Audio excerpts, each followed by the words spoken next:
L'homme connaît la furie des éléments depuis le début des temps. Maintes fois écrasé, l'homme connaît la furie des éléments depuis le début des temps. Maintes fois écrasé, il a abandonné son foyer. D'autres fois, désespéré et sans ressources, il s'est tourné vers les cieux, une prière aux lèvres. D'autres fois, désespéré et sans ressources, il s'est tourné vers les cieux, une prière aux lèvres.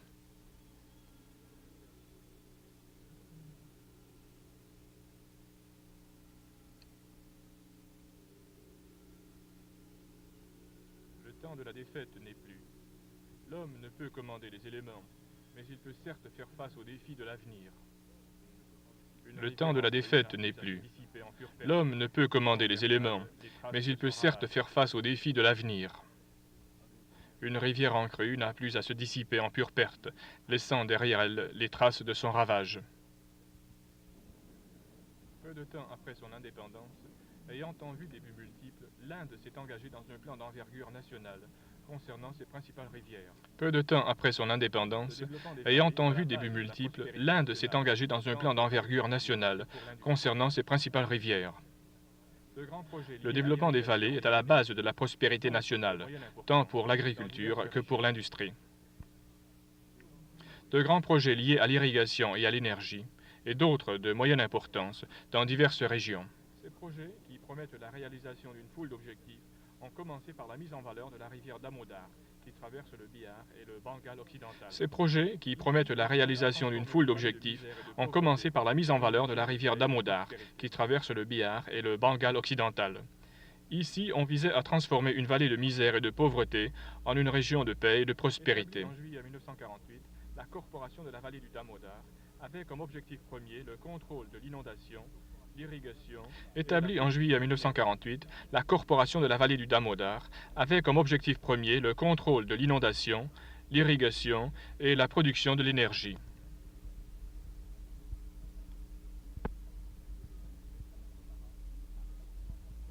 Une série intégrée de 4 barrages a effectivement contrôlé les inondations au Bengale occidental. Les eaux autrefois destructives de la rivière Damodar permettent maintenant la production d'au moins 2 récoltes par année, au lieu d'une seule qui était toujours incertaine.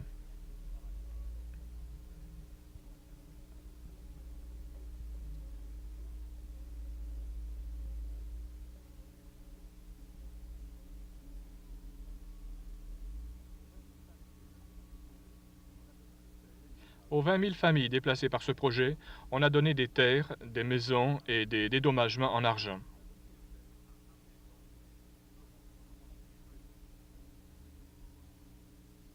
Une nouvelle vie, de nouveaux espoirs.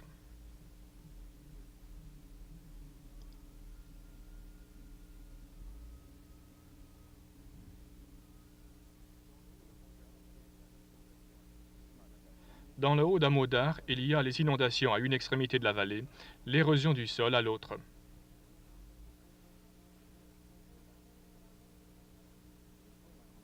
Ici, le plan de conservation consiste en 2000 petits barrages, réservoirs ayant pour but de réduire le dépôt vaseux dans les grands barrages et de former un système d'irrigation en vue de reprendre le terrain érodé.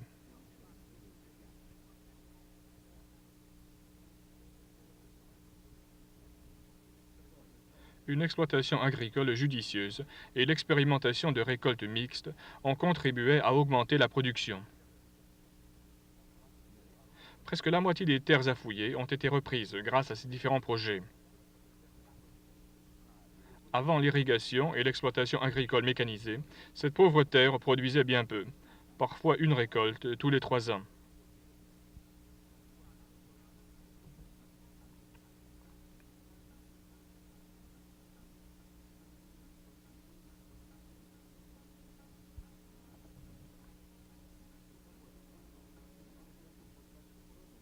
Le reboisement a aussi mis en échec le progrès de l'érosion. L'évaluation actuelle des forêts récemment créées dans la région du Damodar est de 300 millions de roupies, ce qui fait à peu près 37 millions de dollars américains.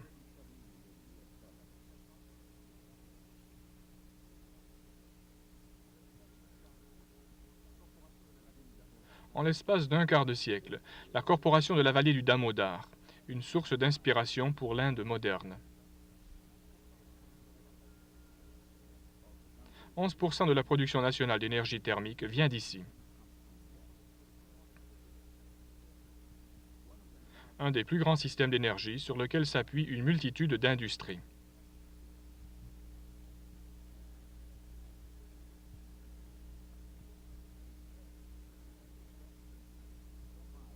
Cinq des 7 plus importantes aciéries comptent sur la compagnie d'énergie de la vallée du Damodar pour leurs besoins énergétiques.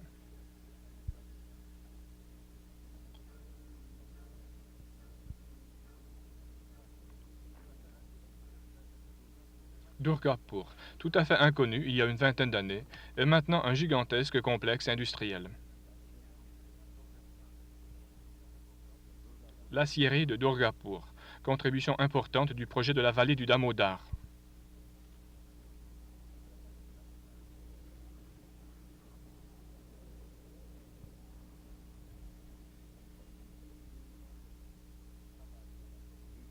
« 18 000 employés vivent et travaillent dans la commune de Durgapur.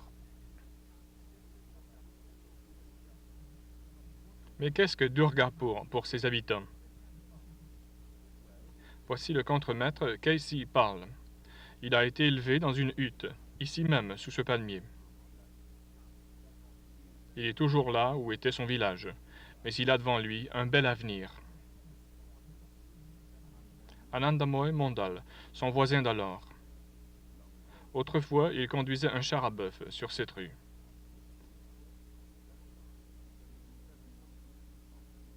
Même aujourd'hui, ils habitent tout près l'un de l'autre, dans un nouveau centre d'habitation conçu pour des gens comme eux.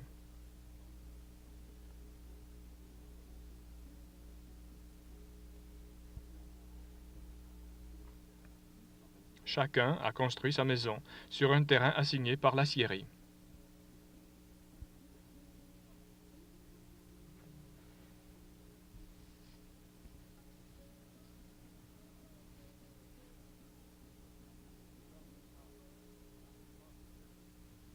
Dano Mato, anciennement un petit fermier, maintenant un employé de la corporation de la vallée du Damodar, et bien établi. Il a 2 fils à l'université. Le premier a l'intention de devenir ingénieur.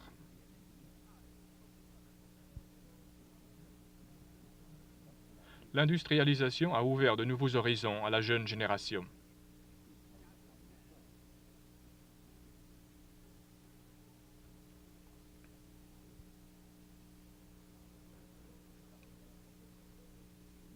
Les nouvelles colonies, réparties en zones, jouissent de tous les services essentiels.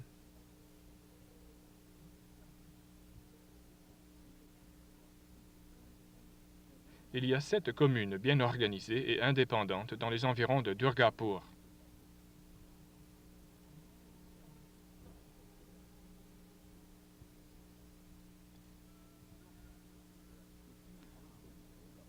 Durgapur, ville de l'acier, a aussi attiré un grand nombre de commerçants.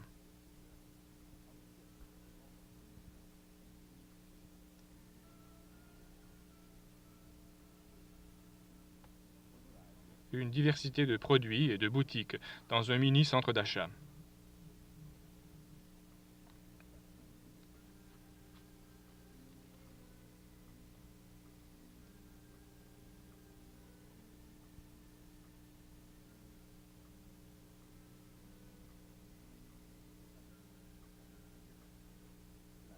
Urbanisme au service du bien-être des gens et de la qualité de la vie.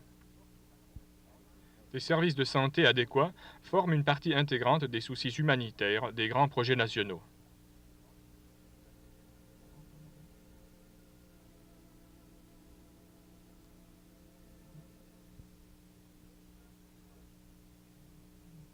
Des écoles dans toutes les communes. Toutes les grandes entreprises subventionnent en partie l'éducation des enfants de leurs employés.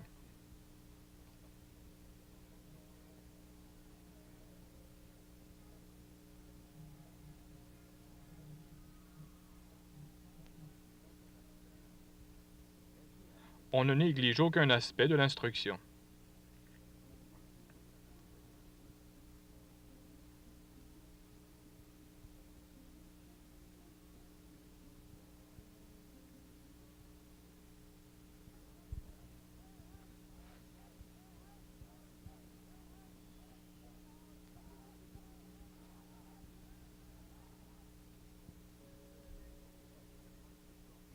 L'industrialisation n'apporte pas nécessairement le désordre ou la destruction de l'environnement. Toute entreprise à but multiple utilise pleinement la région qu'elle développe, tout en l'embellissant et en y créant des sites touristiques.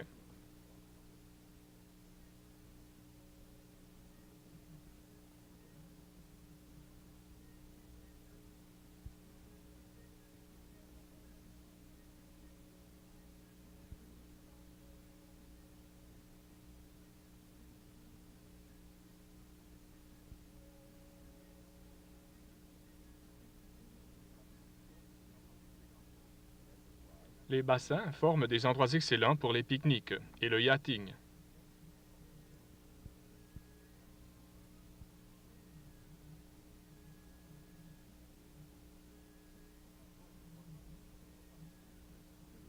La voie du progrès ouvre partout de nouvelles perspectives d'avenir. Les régions désertiques du Rajasthan, couvrant 8 millions d'hectares dans le nord-ouest, présentent un défi formidable. Il revient à l'homme de redresser cette situation. Le pâturage excessif, en dénudant le terrain, a contribué à former le désert.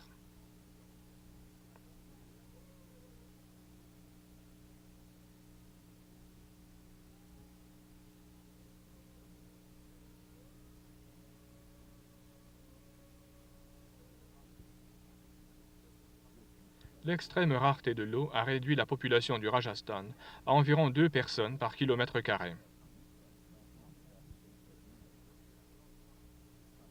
Une telle situation nourrit l'espoir de voir un jour des flots bouillonnants traverser ces plaines arides.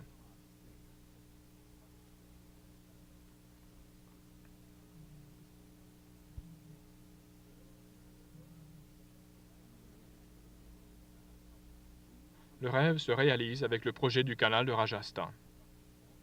Tout le territoire touché par ce projet fait partie du grand désert de l'Inde.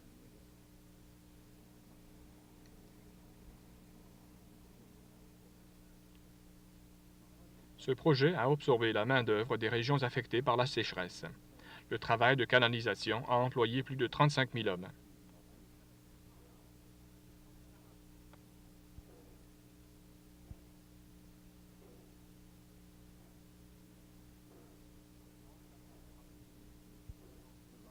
Le Grand Canal de Rajasthan, alimenté par le Beas et le Ravi, est une entreprise gigantesque.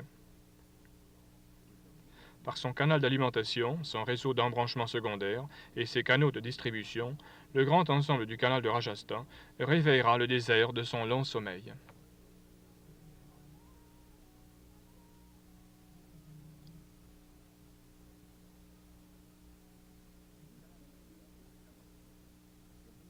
Le canal principal est presque à moitié terminé. Le tracé du canal d'alimentation est complété. La terre vierge, depuis des siècles, cède enfin à l'homme.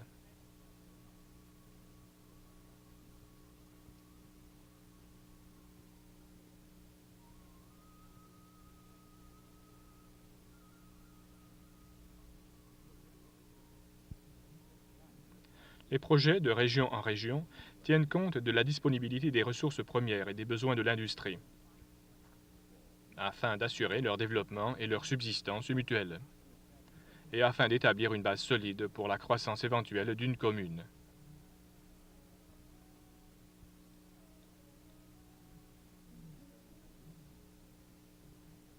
Le désert s'anime. Son intérieur, autrefois perdu, a un air invitant.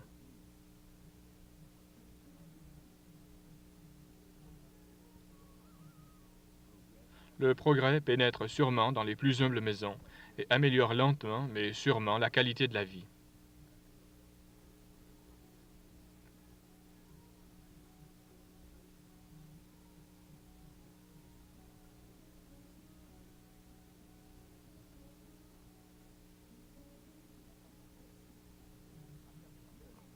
L'apprentissage de nouveaux métiers a permis à bon nombre de se trouver du travail lorsqu'ils ne sont pas occupés dans les champs.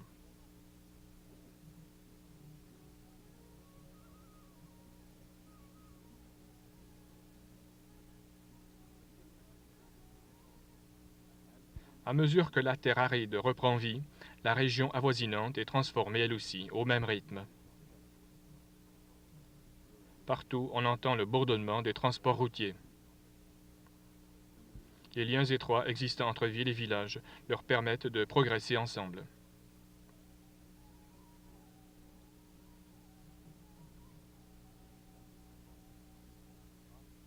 La place du marché s'agrandit. Il s'y brasse plus d'affaires. Les cultivateurs font partie de sociétés coopératives pour récolter de nouveaux profits.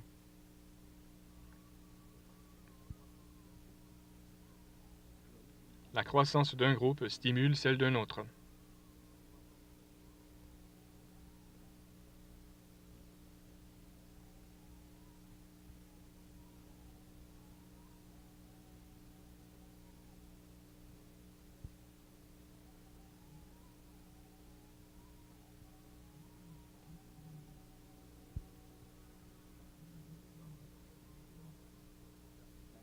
Les banques s'établissent dans les campagnes pour mieux servir les fermiers. Il résulte de cette nouvelle stratégie que le village se modernise et qu'il a confiance dans l'avenir. L'agriculture est considérée comme un investissement, une affaire qui rapporte plutôt qu'un moyen de subsister.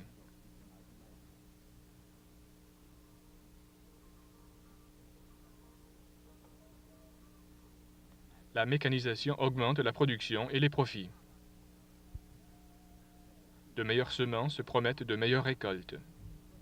Les engrais enrichissent le sol. La prospérité des villages est à la base d'un avenir prometteur. C'est ainsi que viendra, éventuellement, la grande transformation des régions rurales.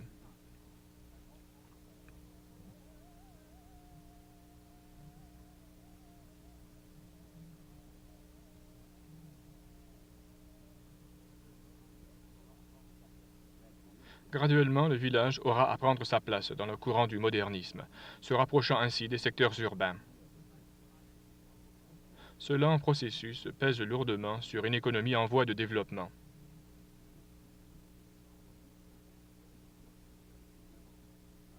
Les priorités doivent être établies en tenant compte des besoins essentiels.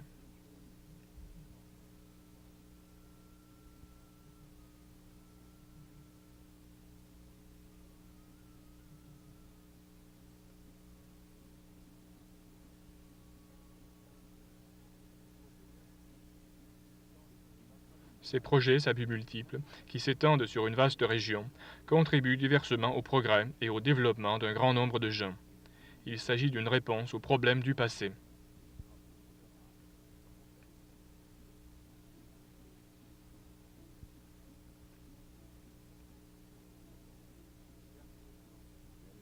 Il s'agit bien ici d'une merveilleuse aventure et d'une promesse pour l'avenir, disait Nehru. Nous nous efforçons de remplir cette promesse.